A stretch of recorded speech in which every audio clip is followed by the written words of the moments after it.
Dr. Kurtzberg, thank you very much for being here with us. It's really a pleasure and an honor to have you here. You are one of the pioneers in this sector, and for over 30 years you've been involved in transplantation with umbilical cord blood. Could you imagine 30 years ago that today it would be this developed with over 40,000 transplants? Yeah, I don't think we knew 30 years ago what direction it would take. We were just really happy the first transplant worked.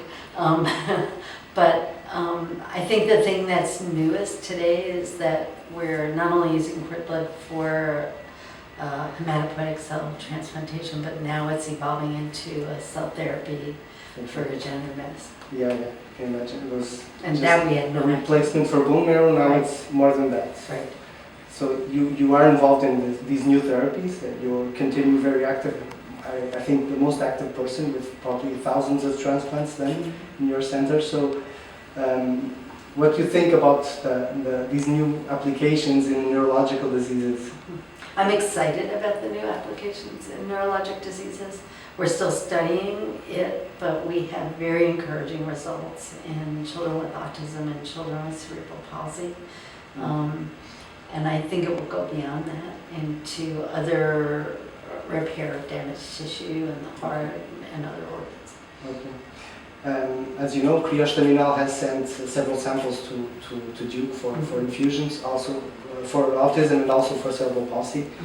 What do you think about this collaboration with banks outside of the US? I know you're also involved with Cord Blood Association. Right. So, I mean, I think it's important for banks to work together.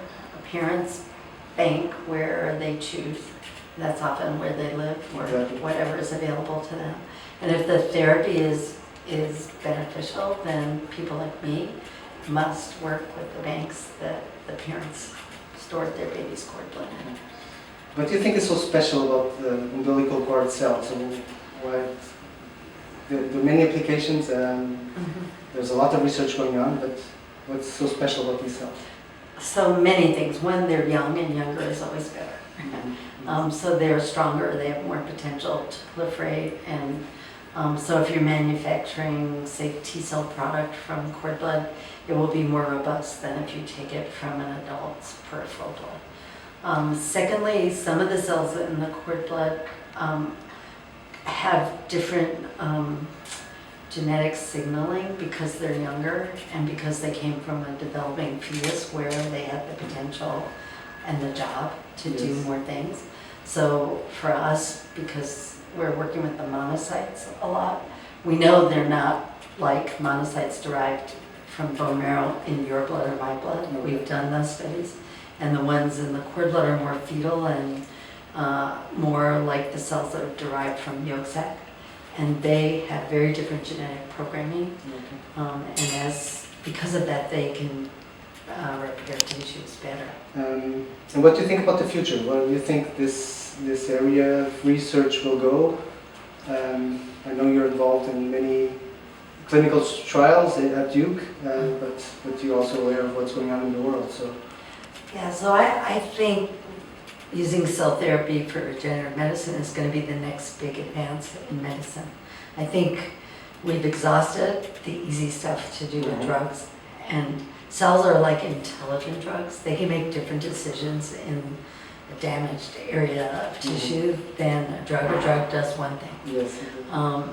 And so I really think cell therapy in regenerative medicine is the next emerging new therapy, and I think cord blood and cord tissue will play a huge role in that for many reasons that relate to how you can safely harvest the cells and store them, to the fact that they're different and have more potential than adult cells. Yes, the mesenchymal stem cells from cord tissue that you were mentioning also have a huge potential in this new area. Do you think that having a GMP facility and having the way to produce a medicine, I would say, not only the easy stuff that you were talking about, is something that will be needed in the future and will certainly be useful? Yes, I think the regulators are going to require that these products are stored, are received and processed and stored in a GMP facility. Even if they're going to become source material for other manufacturing. Yes. I I think it's safer and the quality of the product will be higher. Okay. Thank you very much for coming to visit. My Just pleasure. me now. Thank you for hosting. Thank you.